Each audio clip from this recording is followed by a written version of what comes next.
اگه میخوای یه پله به تلفظ آمریکایی نزدیکتر بشی این ویدیو رو ببین حتما.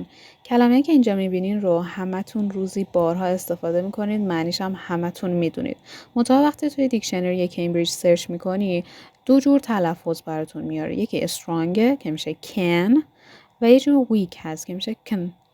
خیلی کوتاه و ضعیف. حالا کجا از کدوم استفاده بکنیم؟ این مثال رو ببینید.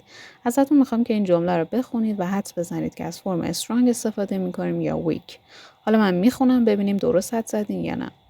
I can dance. I can dance. I can.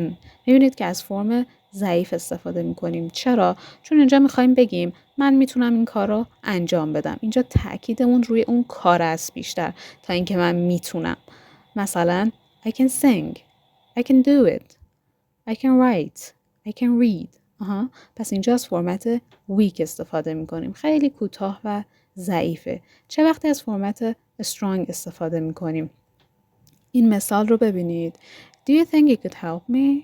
فکر میکنی بتونی کمکم کنی؟ I can, but I don't have time. I can, but I don't have time.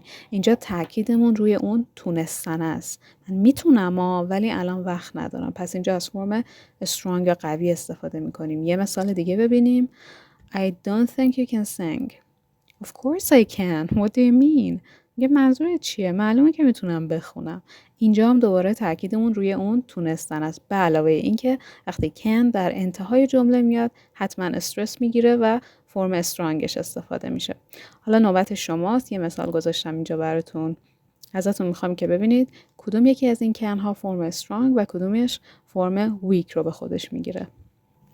برای نکته‌های بیشتر حتما فالو کنید.